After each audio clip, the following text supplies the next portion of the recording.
Before we dive into this powerful story of redemption and recognition, if you love tales where the rejected rise and the truth reveals everything, hit that like button, subscribe to Alpha Reversed, and drop a comment telling me which character resonates with you most, because your support fuels these transformations, and I read every single word you share with this community. The memorial hall stood draped in black silk and silver moonflowers, their pale petals catching the candlelight like tears frozen in time. And among the sea of mourners dressed in formal black, Alara moved through the crowd with her head slightly bowed, her worn cotton dress a stark contrast to the designer gowns that whispered across marble floors, while whispers followed her like shadows because everyone knew she was Marcus's widow, the late Alpha who had fallen in battle 6 months ago, defending the northern territories. But what they saw was not a grieving mate worthy of respect, but rather a woman who had somehow tricked their beloved leader into a bond that never made sense to anyone. Least of all to Vivian Ashford, who stood near the center of the hall surrounded by her admirers, her crimson dress a deliberate insult to mourning customs, her laughter cutting through the somber atmosphere like glass. Vivienne had been Marcus's first choice before the council intervened, before politics and territory alliances forced him into a bond with Alara's insignificant border pack, and she had never forgiven the slight, never accepted that a woman with no noble bloodline, no impressive wolf lineage, no powerful family connections could possibly be worthy of standing beside an Alpha of Marcus's caliber. So when she saw Alara attempting to approach the memorial portrait where Marcus's face gazed out with that strong jaw and those commanding eyes that once held warmth when he looked at his mate, Vivian moved with predatory grace to intercept her path. Still pretending you belong here? Vivian's voice carried just far enough for the nearby guests to hear, her perfectly manicured hand gesturing dismissively at Alara's simple appearance. And Alara felt her chest tighten because she had prepared herself for this, had known that coming to the 6-month memorial would expose her to exactly this kind of cruelty. But she had promised Marcus before he died that she would honor him publicly no matter what it cost her dignity. Marcus deserved someone who could stand beside him as an equal, not some charity case he felt obligated to protect, Vivian continued, her words sharp enough to draw blood without ever raising her voice above a pleasant conversational tone. And several guests turned their attention toward the confrontation, some with pity in their eyes, but none willing to defend the widow who had always been too quiet, too humble, too unremarkable to command respect in a society that valued power above all else. Alara's wolf stirred inside her with a growl of warning, but she kept it contained the way she had learned to contain everything about herself that might draw attention, might cause conflict, might make people uncomfortable with the truth that she had spent 20 years hiding even from her own mate. And she met Vivian's gaze with steady hazel eyes that held depths the other woman had never bothered to notice. "I came to honor my mate's memory," Alara said quietly, her voice carrying that particular quality of strength that comes from enduring rather than conquering. And she moved to step around Vivienne, but found her path blocked again, this time by 2 of Vivian's friends, who positioned themselves like sentries guarding territory that didn't belong to them. "Your mate?" Vivian laughed, the sound brittle and cruel. "He was Alpha to all of us, and you were just the political compromise that weakened his final years. Everyone knows he would have chosen differently if the council hadn't forced his hand. And now that he's gone, you have no reason to cling to a position you never deserved. So perhaps it's time you return to whatever forgotten corner of the territory spawned you, and let those of us who actually loved him properly mourn his loss." The words landed like physical blows, and Alara felt the familiar ache of being unseen, unvalued, reduced to nothing more than an inconvenience in a story where she had played such a crucial role. But what Vivian and her crowd of supporters didn't know, what nobody in this hall full of self-important wolves understood, was that Alara's unremarkable appearance and humble demeanor concealed a bloodline so ancient and powerful that even the council elders spoke of it only in whispers. And the son she had raised far from pack politics, the boy she had protected by teaching him to hide his true nature the way she had hidden hers, was about to walk through those doors and shatter every assumption these people had built their superiority upon. The memorial hall's grand entrance suddenly filled with a presence that made every wolf in the room turn their attention toward the doorway. their instincts responding to an alpha command that didn't need to be spoken to be felt. And Kieran Thorne entered with the kind of quiet authority that made powerful men step aside without conscious thought. His 6'3" frame moving with fluid grace, his dark hair slightly longer than military regulation, his storm-gray eyes scanning the room with an intelligence that missed nothing, and he wore a simple black suit that somehow looked more commanding than all the expensive designer wear surrounding him, because true power doesn't need decoration to announce itself. He was 24 years old and had spent the last 6 years away from packed territories. First in specialized military training where he had excelled beyond every metric, then in the elite international wolf force that handled conflicts too dangerous for regular pack enforcement. And he had deliberately stayed away at his mother's request, because she had known that his presence would eventually force revelations she wasn't ready to face. But when news of his stepfather's death reached him, when he learned that the man who had raised him with patience and love was being memorialized without his widow present in the place of honor she deserved, Kieran had finally decided that hiding was over. Several guests recognized him vaguely as Alara's son, the quiet boy who had left for training years ago, but most assumed he had returned as just another soldier paying respects. And they returned their attention to the spectacle of Vivian cornering the widow until Kieran's path through the crowd brought him to the cluster of people surrounding his mother. And his voice cut through their chatter with the kind of calm that precedes storms. "Step away from her." 3 words, spoken without heat or threat, just simple fact delivered in a tone that made every dominant wolf in the vicinity freeze, because they recognized on an instinctive level that this was not a request from someone beneath them, but a command from someone so far above their hierarchy that resistance was not merely foolish, but impossible. Vivian turned toward him with an irritated expression that shifted rapidly to uncertainty as she met Kieran's eyes and felt the weight of his presence settle over her like gravity. Her wolf immediately trying to submit even as her human pride struggled against the impulse, and she managed to say, "This is a private conversation, whoever you are, and it doesn't concern—" But her words died as Kieran moved to stand beside his mother, his hand gently touching Alara's shoulder with a tenderness that contrasted sharply with the absolute authority radiating from every line of his body. "I'm Kieran Thorne, Alara's son, and I'm telling you that your disrespect ends now," he said, his gaze moving across each face in Vivian's group.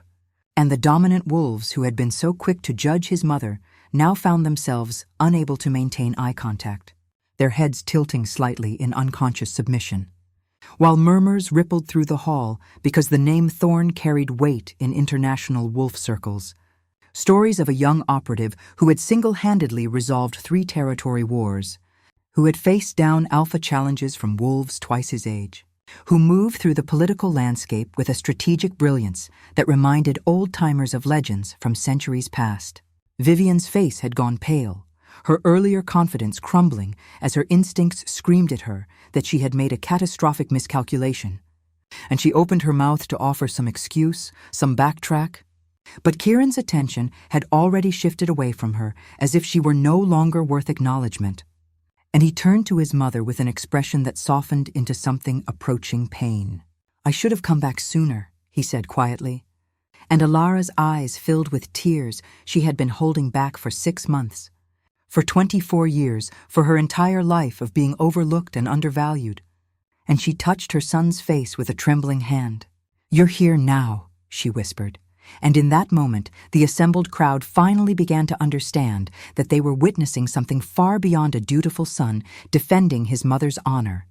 Because the way Kieran stood, the way other alphas in the room had unconsciously created a circle of space around him, the way even the eldest council members who had entered late were staring with expressions of shock and something close to fear, all of it pointed toward a truth that would reshape everything they thought they knew about power and bloodlines, and the quiet widow they had dismissed for decades.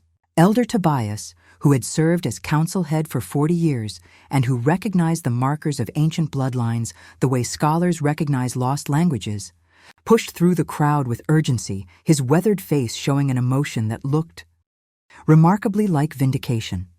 And he addressed Kieran with a formal bow that made several guests gasp because council elders bowed to no one except the supreme alpha bloodline. the mythical dynasty that hadn't produced a living heir in over 3 centuries, the ultimate authority that existed more in legend than in living memory. "Kieran Thorne, son of Alara Thorne of the Silvermark line," Tobias said, his voice carrying to every corner of the now silent hall. "You bear the mark of the first, and your presence here demands recognition under ancient law that supersedes all pack hierarchy. So I ask you formally and before these witnesses, do you claim your birthright?" The question hung in the air like electricity before a lightning strike. And Kieran's jaw tightened because this was the moment his mother had spent his entire childhood preparing him to avoid. The revelation that would strip away the peaceful anonymity she had sacrificed everything to maintain. But as he looked at her face, saw the resignation mixed with pride in her eyes, saw the decades of humiliation she had endured to keep him safe from political predators who would have used a supreme alpha child as a weapon or a trophy, he realized that hiding was no longer protection, but rather its own form of prison. "I claim it," he said, his voice resonating with a harmonic that made every wolf in the hall feel the truth of his words in their bones. And he pulled back the left sleeve of his jacket to reveal his forearm, where silver lines marked his skin in patterns that seemed to move in the candlelight. The unmistakable silver mark that had been documented in the oldest pack histories but never seen by anyone living, and the hall erupted into chaos. Wolves dropped to their knees in automatic submission, some out of instinct and others out of political calculation, while voices rose in disbelief and excitement because this changed everything. Not just for this memorial, not just for Marcus's legacy, but for the entire continental pack structure that had operated without supreme authority for so long that most young wolves thought the title was purely ceremonial. Vivian looked as though she might faint, her face cycling through emotions too rapidly to track as she realized she had spent the evening publicly humiliating the mother of the Supreme Alpha. And several of her friends had already backed away from her as if her social destruction might be contagious, while other guests who had ignored Alara for years now pressed forward, hoping to catch her attention, to offer belated condolences, to position themselves advantageously in this new hierarchy. But Kieran raised his hand, and the hall fell silent again with the kind of immediate obedience that demonstrated exactly why Supreme Alphas had once ruled unchallenged. And he spoke with quiet intensity that demanded attention without requiring volume. "My mother came here tonight to honor the mate who loved her, despite pressure to reject their bond, who defended her against those who said she wasn't worthy, who raised me as his son and never once treated me as less than his blood. And she was met with cruelty from wolves who have spent decades mistaking arrogance for strength," he said, his gaze sweeping across the assembled guests. And his next words carried the weight of judgment. "Marcus was a better alpha than any of you deserved, and my mother was a better mate than he could have hoped for. And if you cannot honor them both with the respect they earned, then you have no place in this hall or in any territory under my authority." The threat was clear and absolute, and several dominant wolves who had smirked at Alara earlier now looked genuinely terrified because Supreme Alpha authority included the right to strip pack affiliations, to exile wolves from all territories, to remake the social order according to ancient laws that most modern packs had forgotten. And Kieran had just demonstrated he was willing to use that power. Elder Tobias stepped forward again, his expression grave but not unsympathetic, and he addressed the crowd with the practiced authority of someone who had navigated pack politics for decades. The Silvermark line was hidden for protection during the Purge Wars 3 centuries ago, when rival packs sought to eliminate supreme authority and divide power among themselves, and the last known heir went into concealment with the Council's blessing, agreeing to resurface only when the bloodline produced someone strong enough to reclaim leadership. And that agreement held through 7 generations until now. He turned to Alara, offering her a bow that she had never received in all her years of attending pack functions, and his voice softened. "Your sacrifice in keeping him hidden, in enduring humiliation to prevent his early exposure, has been noted and will be remembered, and the Council formally apologizes for not protecting you better, even as we understand why you never revealed your son's nature to us." Ilara's tears fell freely now, decades of carrying impossible weight finally beginning to lift, and she looked at her son with a mixture of pride and sorrow because she had hoped he could have chosen his own path, could have lived free from the burden of leadership, but fate and cruelty had forced his hand. Vivian, who had finally found her voice again, attempted damage control with a desperation that would have been pitiful if her earlier cruelty hadn't been so deliberate. And she said, "I had no idea. If I had known, I never would have. I only wanted to honor Marcus's memory, and I thought—" But Kieran cut her off with a look that contained no forgiveness, no interest in her excuses, just cold assessment of someone who had revealed their true character and would now face consequences. "You thought my mother wasn't worthy because she didn't perform power the way you expected it to look. Because she chose humility over dominance. Because she loved Marcus without needing public validation.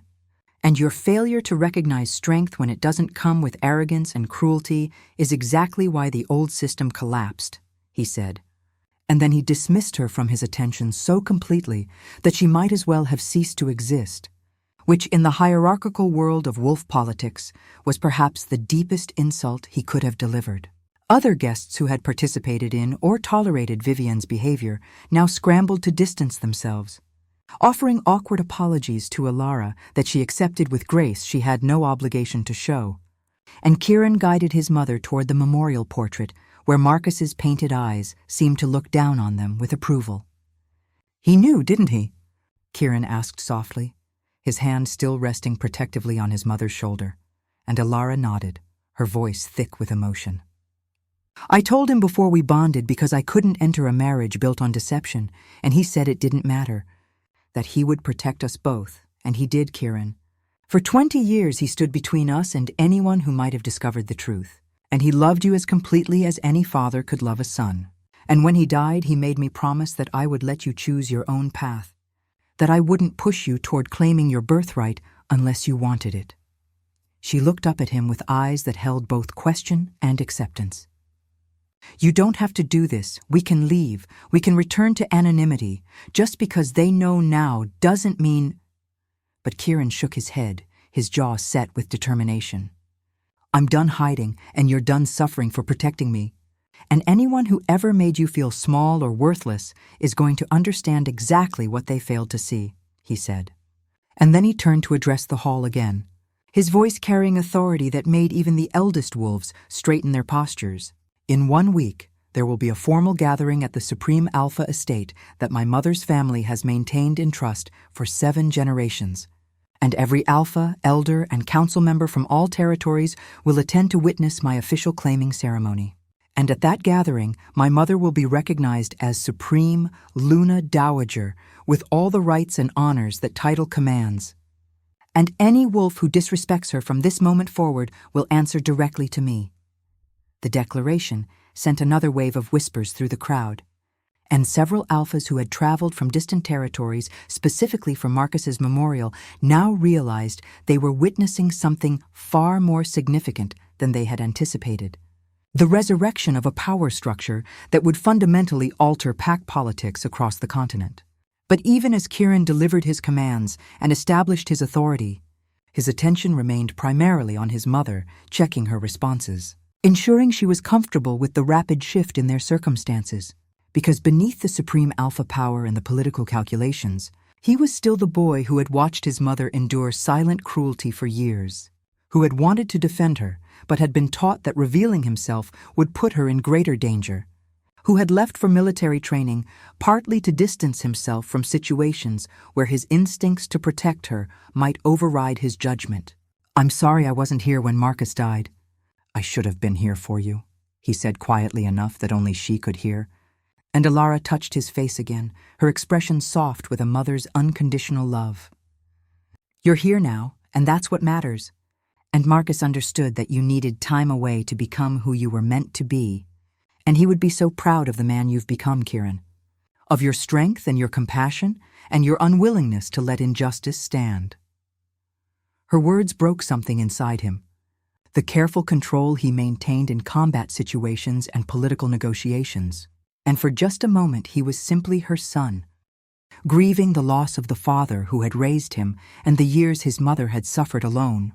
Elder Tobias approached them with careful respect, his expression showing the complexity of someone who had spent decades serving a political system that was now being fundamentally restructured.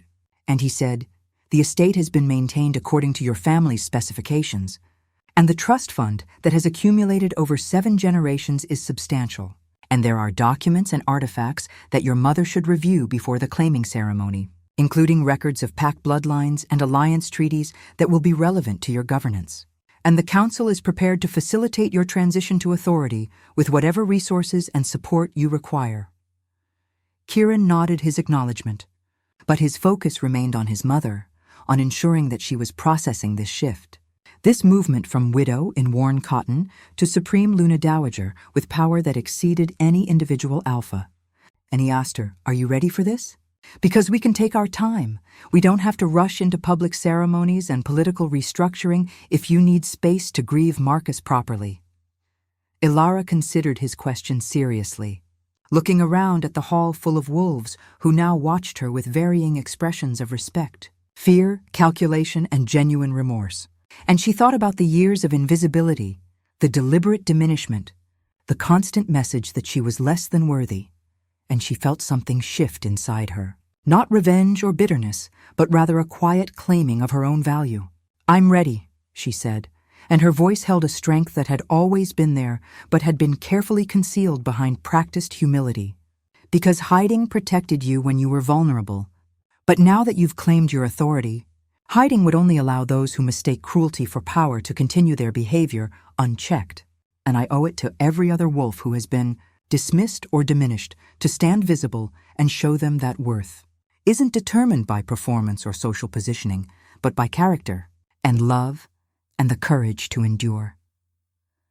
Her words resonated through the hall, and several wolves who had been part of Vivian's social circle looked away with shame, while others who had endured similar diminishment met Ilara's gaze with gratitude and recognition, and Kieran felt pride expand in his chest because this woman, his mother, had survived decades of casual cruelty without letting it poison her heart, had raised him to value compassion over dominance, had protected him while simultaneously preparing him for exactly this moment.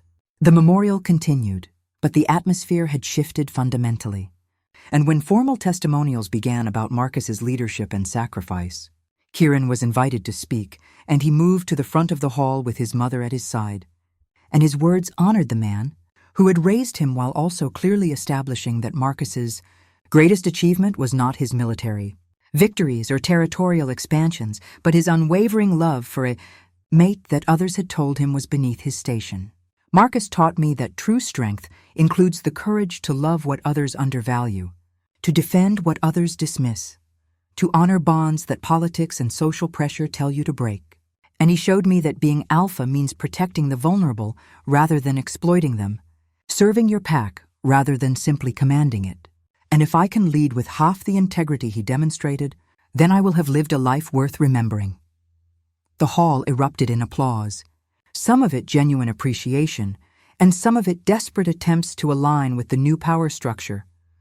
And when the formal memorial concluded, several alphas approached Kieran to pledge their territory's support and loyalty, while others sought private words with Ilara, offering apologies that ranged from sincere to transparently self-serving.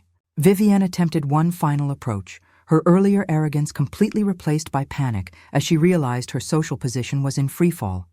And she caught Ilara's arm with a desperation that made several nearby wolves tense. And she said, "Please, I made a terrible mistake. I was jealous and petty, and I took out my own insecurities on you when you had done nothing wrong.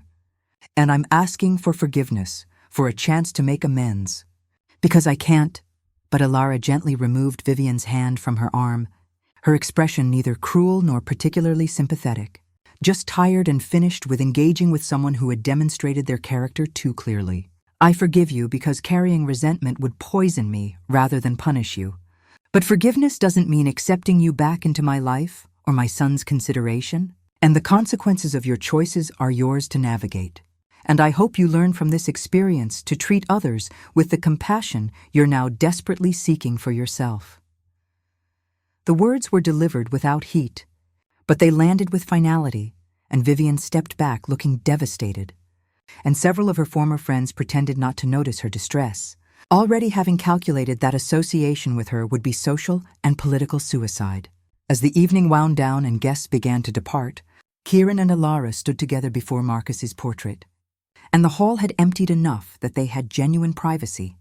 And Kieran said, "I keep thinking about all the times I wanted to come back, to defend you, to make them all see what I saw. And you always told me that patience and timing mattered more than immediate satisfaction. And I hated that advice even though I understood it was right. And now I'm wondering if we waited too long. If Marcus would still be alive if I had claimed my authority earlier and provided additional support for the northern conflicts." His voice carried guilt that he had been carrying for months, and Alara turned to him with fierce protectiveness, the same expression she had worn when he was a child and someone had treated him badly. And she said, "Marcus died doing what alphas do, protecting his territory and his people, and his death had nothing to do with your choices or mine. And he would never want you to carry guilt for living the life he helped us build for you and Kieran. He was so proud of you. Every letter you sent, every achievement you earned, he would read them and his whole face would light up. And he died knowing that his son, because that's what you were to him, his son, was becoming exactly the kind of leader this world needs." They stood together in the flickering candlelight, and Kieran pulled his mother into an embrace, and she let herself be held, let herself release some of the weight she had carried for so long. And when they finally pulled apart, her eyes were red, but her posture was straighter, as if publicly claiming her identity had allowed her to finally inhabit her full height, her full presence. "What happens now?" she asked. And Kieran smiled, that particular expression that combined his father's warmth with his own strategic intelligence. And he said, "Now we go home to the estate, and you show me the records and teach me what I need to know about our bloodline's history. And we plan a claiming ceremony that honors both tradition and the new world we're building. And we start the work of restructuring pack hierarchy to prevent the kind of cruelty you endured from being systemic. And we remember Marcus by living the values he taught us." Alara nodded, feeling something she hadn't felt in years. Not just relief or validation, but actual hope that the future might hold joy rather than just endurance. And she took her son's arm as they walked toward the hall's exit. The night air was cool against their faces as they left the memorial hall, and stars scattered across the sky like silver dust. And behind them, the wolves who had witnessed the evening's revelations continued their whispered conversations, already calculating new alliance strategies, social positioning, political opportunities in this restructured world. But Alara and Kieran paid them no attention because their focus was on the path forward, on building something better from the ashes of old systems, on honoring the man who had loved them both despite political pressure to do otherwise. As they reached Kieran's vehicle, he paused and looked back at the hall, and he said quietly, "They'll test us, especially in the beginning. Especially the alphas who liked the old system where power was distributed and contested rather than centralized. And some will resist, not because they're evil, but because change is frightening, even when the current system is broken." Alara nodded her understanding, her expression thoughtful, and she replied, "Then we'll show them that leadership doesn't have to mean domination, that strength can include flexibility, that ancient authority can serve modern needs, and we'll earn their loyalty by being better than the system that failed them."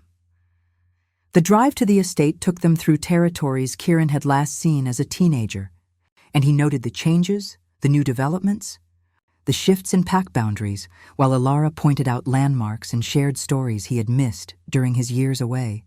And their conversation flowed easily despite the momentous changes the evening had brought, because at their core, they were still mother and son, still the family unit that had sustained them through decades of careful concealment. The estate, when they reached it, was exactly as Kieran remembered from childhood visits. A sprawling property that combined modern security with classical architecture, surrounded by ancient forests that had belonged to his bloodline for longer than written records tracked. And as they walked through halls lined with portraits of ancestors he resembled, Alara began sharing histories and responsibilities, and Kieran listened with the focused attention of someone who understood that leadership required knowledge as much as power. Days passed in preparation for the claiming ceremony, and wolves from every major territory confirmed their attendance, some eager to witness the restoration of supreme alpha authority, and others compelled by ancient laws they couldn't ignore. and Kieran used the time to meet with council elders, review territorial disputes that had festered without supreme authority to resolve them, and begin the delicate work of understanding the complex web of alliances and resentments that had developed during the 3 centuries his bloodline had remained hidden.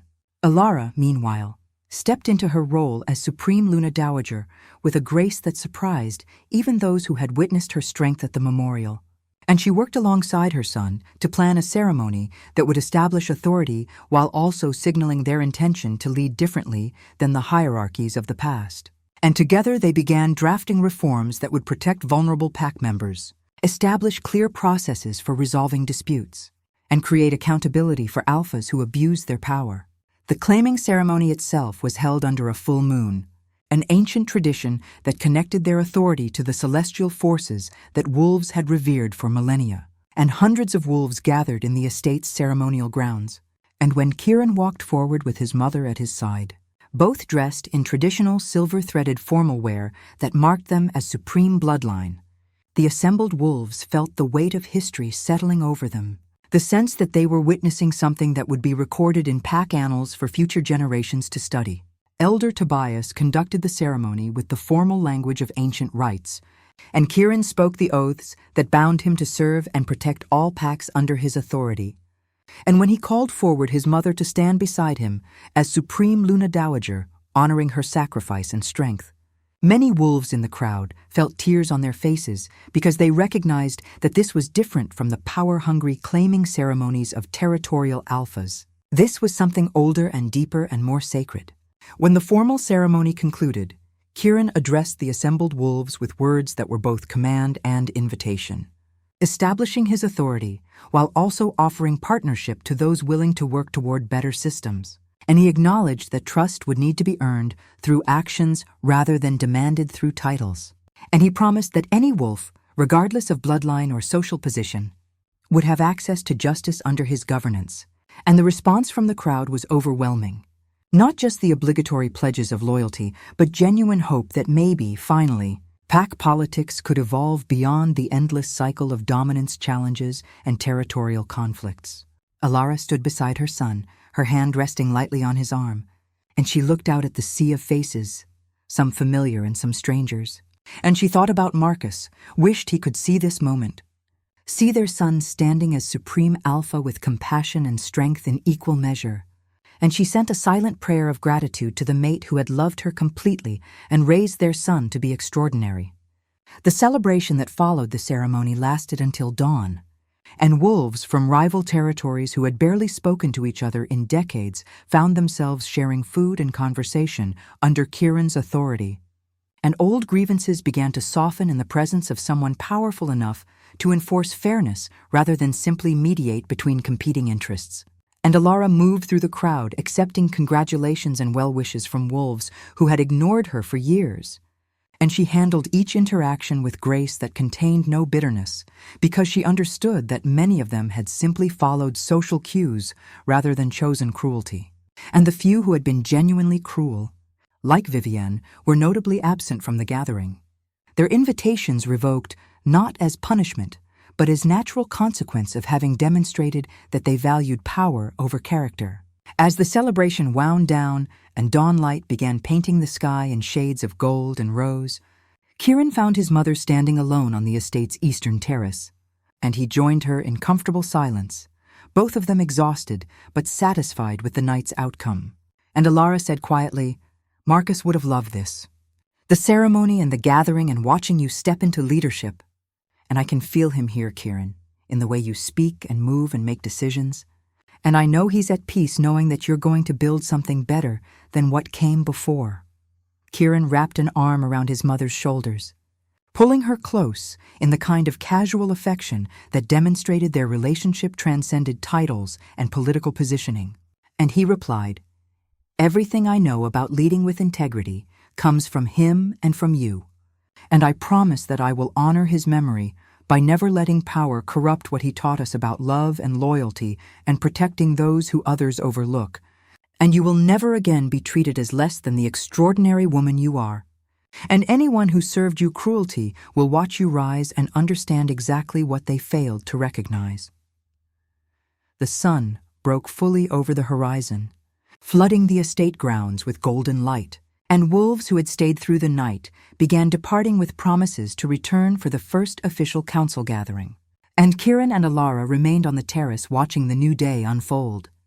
And in that moment of peace after transformation, they both felt the rightness of their path forward, the sense that all the years of hiding and suffering had led to this point where they could finally stand visible and valued and ready to reshape a world that desperately needed the kind of leadership that combined ancient authority with modern compassion. And as they turned to go back inside the estate, to begin the work that stretched before them, Ilara took her son's hand and felt gratitude settle over her like benediction, because the woman who had been dismissed and diminished had become the supreme Luna Dowager. And her son, who had been hidden away to keep him safe, had become the supreme Alpha who would change everything. And the love that Marcus had given them both had been the foundation that made all of it possible.